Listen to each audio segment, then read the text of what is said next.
Hey guys, if you don't already know, Up and Vanished Season 2 is coming next month, on August 20th. A brand new story on a new missing persons case. So make sure to stay subscribed to our podcast feed so you can be the first to hear episode 1 on August 20th. We're less than a month away now. But if you want a good podcast to listen to in the meantime, you have to check out the RFK tapes. It's a brand new podcast from Mark Smerling and Zach Stewart-Pontier, the master storytellers behind Crimetown, and the award-winning documentary, The Jinx. The RFK Tapes is a brand new podcast series using long-hidden police recordings from the assassination of Robert F. Kennedy. And as a disclaimer, I would not recommend this podcast if I didn't like it myself. In my opinion, the RFK Tapes is arguably the best new podcast out right now. So if you're looking for a new podcast to binge while you're patiently waiting for Up and Vanished Season 2, this is the one. And to make it easier for you, here's the first episode of the RFK Tapes. If you like it, be sure to go to your podcast app and search for the RFK Tapes. Subscribe, and continue listening. And don't forget, Up and Vanished Season 2 is coming out on August 20th. See you guys soon.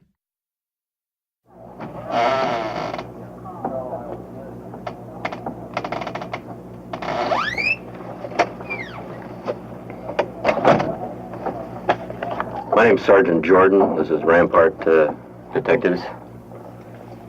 What is your name, sir? No comment? This is an LAPD police tape from June 5th, 1968.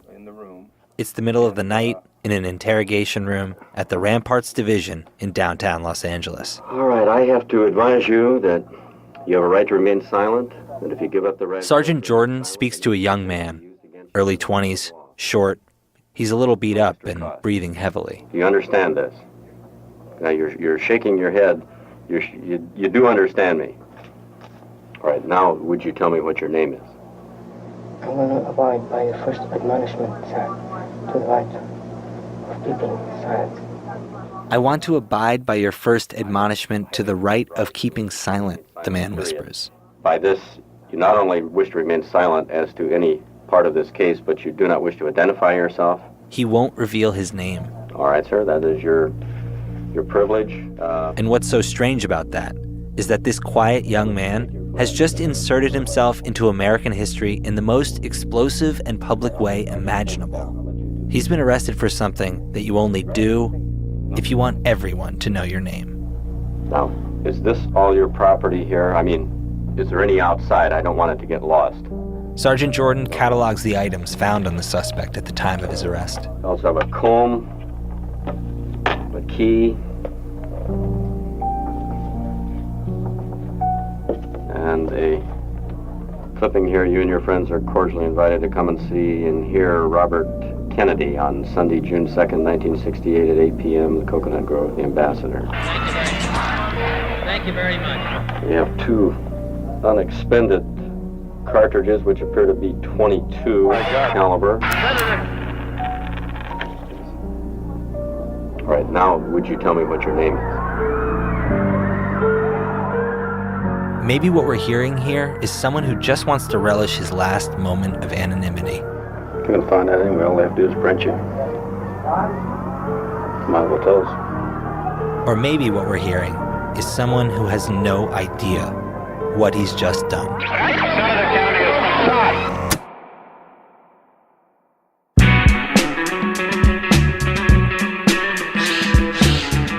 From Crimetown, you're listening to the RFK Tapes.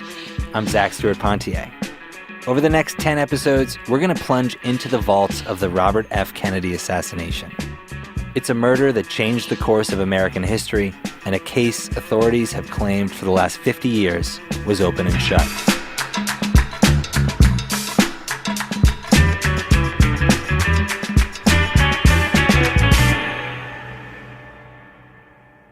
When Senator Robert F. Kennedy was shot at the Ambassador Hotel in Los Angeles, minutes after winning the 1968 California Democratic primary, Dallas was on everyone's mind. Dallas was where Bobby's older brother, President John F. Kennedy, had been assassinated less than 5 years earlier.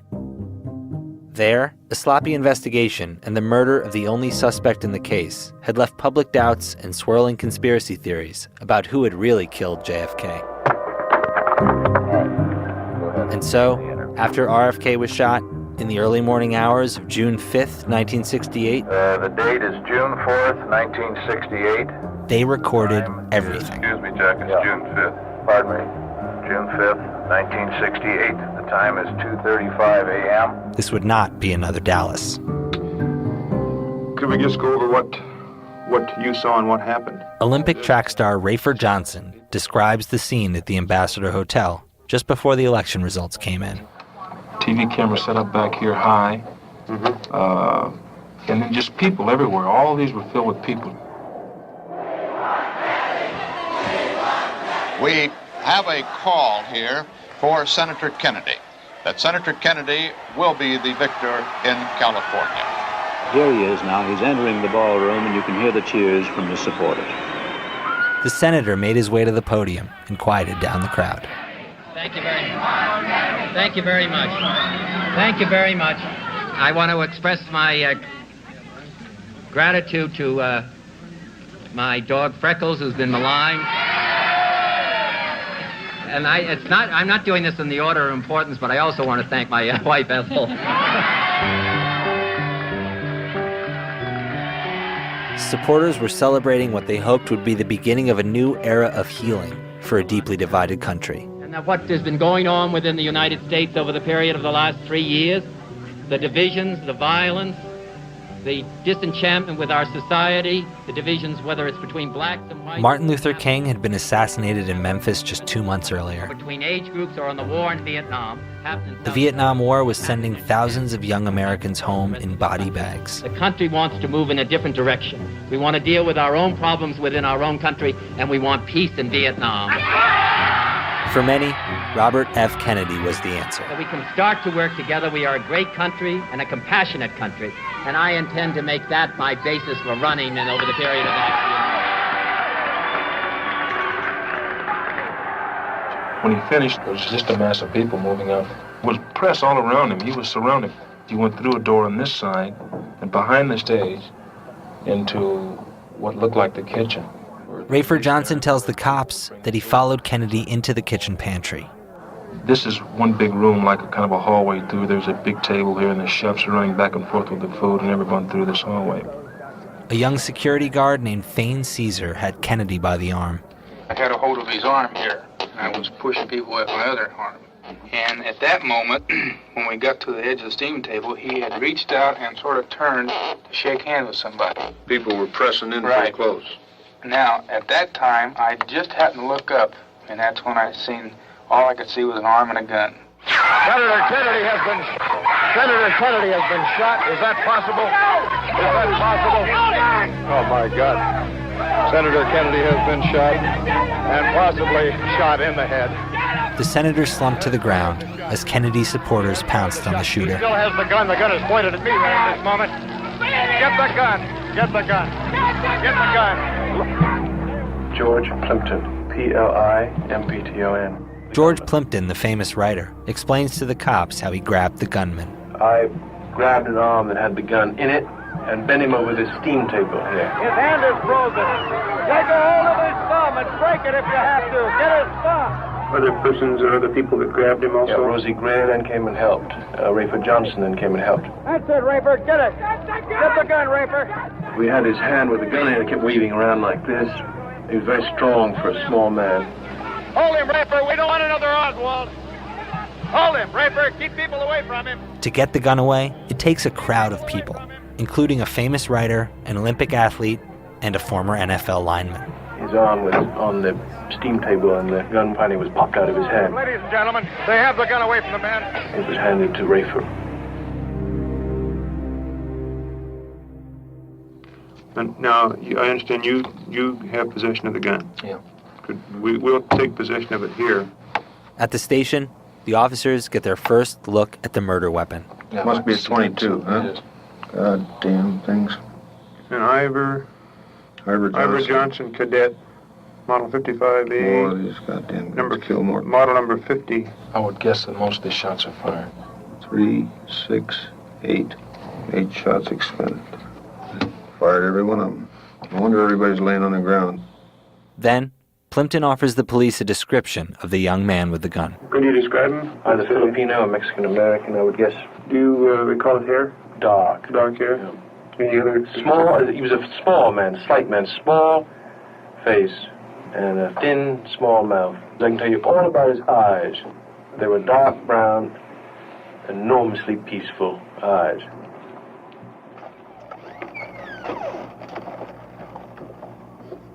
Back in the interrogation room from the top of the show, Sergeant Jordan still can't get the young man with the peaceful eyes to tell them his name. You are in here as a suspect, and we are attempting to get information from you. I mean, you know that, we know that. We're laying our cards on the table as we get them. Look how many hours we've been trying to find out who the hell you are. Who the hell am I? Well, you're sort of the star of the show. This star of the show has become one of the most notorious political assassins in American history, joining the likes of John Wilkes Booth, Lee Harvey Oswald, and James Earl Ray, men normally known by all three of their names, but this man, his name, only two, appears to be, well, actually, Sirhan, just one. Sirhan. Sirhan charged in the assassination of Senator Robert Kennedy. Is 24-year-old Sirhan. The young Arab who waited in the crowd unnoticed until he fired the fatal bullet into the senator's brain. And at the trial, Sirhan told his side of the story. For the fourth straight day, Sirhan took the witness stand today at his trial for the murder of Senator Robert Kennedy. CBS News correspondent Bill Stout reports from Los Angeles. Today, for the first time, Sirhan told his version of the murder of Robert Kennedy. He cursed the late senator, saying Kennedy had betrayed him by urging the sale of U.S. jets to Israel. He told Chief Prosecutor Lynn Compton, "I have a bug, a built-in bug in this brain of mine against the Jews, the Zionists, the Israelis." At another point, he told Chief Prosecutor Lynn Compton of an Arab proverb, "Any friend of my enemy is my enemy." Sirhan admitted to killing RFK, saying he did it for political reasons. But his habit of seizing on specifics, reciting dates and places, gave way to a total blank when it came to the night of the shooting. He remembers, he said, nothing. The prosecution didn't buy it. Well, I think he remembers the things that he thinks he can safely try to comfortably answer, and then he has to hide behind the lack of memory. You think he's lying, then? You say he's lying on the stand. Oh, yeah. I think there's no question in my mind about it. And for the defense team, who was fighting to save Sirhan from the gas chamber, this blind spot in his memory was a problem. From my experience, the average juror does not like to hear that. They don't buy that kind of a story. I would much have preferred that he remembered everything, came there to blast them. But Sirhan wouldn't budge. He insisted that he couldn't remember. This is his story, this is what he tells, and I've got to put on what he remembers and what he knows about it. Are you confident with your case so far that you will save Sirhan's life? I'm confident that we have done the very best we know how. That's all I can say. Sirhan was sentenced to death, which was later commuted to life in prison.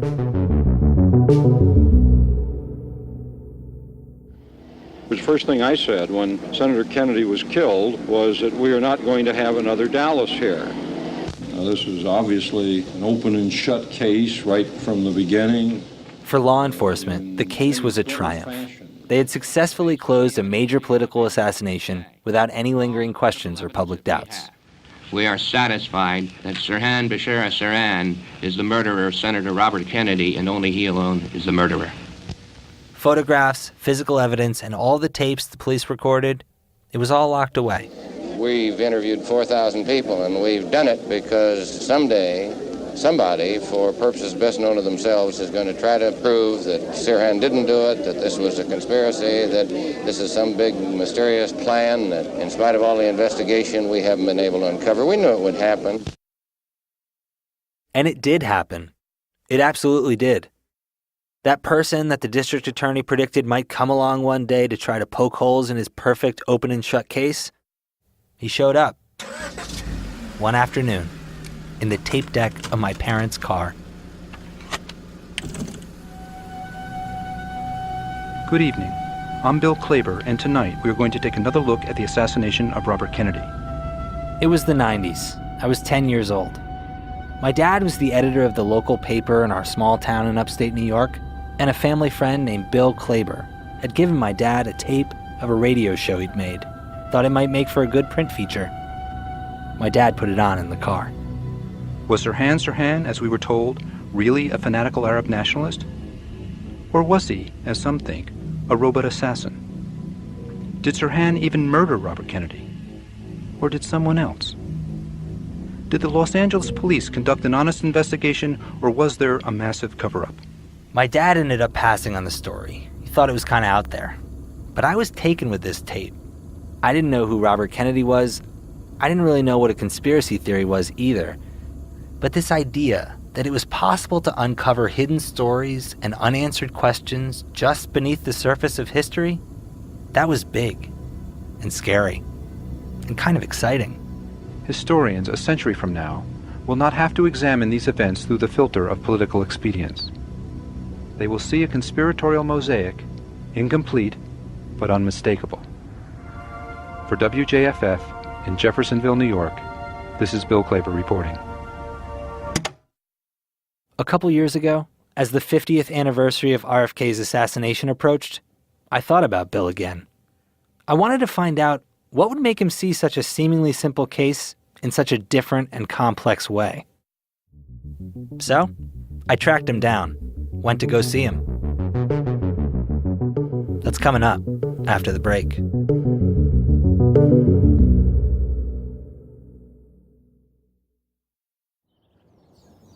Check. I've come back to my hometown in upstate New York, and I'm sitting in Bill Klaber's house. Went to a concert last night. Where was the concert? It was at a bar. I'm here to talk to Bill about a radio documentary he made in the 90s about the assassination of Robert Kennedy. Considering the temperatures outside, a lot of people showed up, so it was good.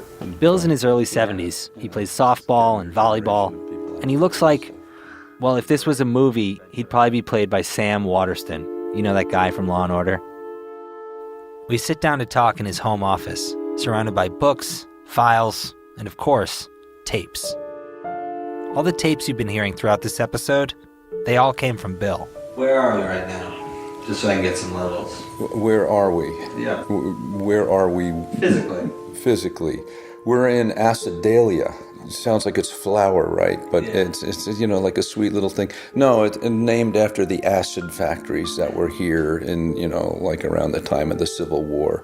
And they were stripping the bark off the hemlock trees to make the acid that they could tan the leather, that they could make saddles and boots for guys to go to the war and kill each other. Wow. Yeah. That's cool. Well, I don't know how cool it is, but, we think the water is safe to drink. You said it's a big thought when you start to believe a conspiracy and when you start to think that maybe the version of the story that you've been told isn't true. Yeah. Can you say more about that? Well, I think I went to my 50th college reunion this year, and a couple times I had the opportunity to speak about the RFK case and could just watch people just glass over. And these are smart guys. These are really smart guys. And yet somehow the thought is too big that the government would actually, or elements of the government, would actually conspire to murder Robert Kennedy is a thought beyond what their head can handle. I know how that feels because I was the same way. And I'd look at people saying, oh, grassy knoll, grassy knoll. And I thought, oh, God, just get over it, They talk about conspiracy theorists. Well, I'm not. I'm a researcher. I look at evidence, but they term everybody conspiracy theorists as though you sort of sit around and invent conspiracies in the air. And that's not how it goes. You look at the evidence. Sitting here in Bill's home, I can see that he's spent a staggering amount of time looking at evidence from the RFK case. That radio show that I heard as a kid, it was just the beginning for Bill. Since then, he's collected more tapes, he's tracked down and interviewed more people who were involved. He wrote a whole book about the assassination called Shadow Play. New edition's out now. So, if for you, the term conspiracy theorist conjures up images of someone casually retweeting poorly researched articles from the darkest corners of the internet, I get that. But that's not Bill. What do you think happened? What's your theory of the case?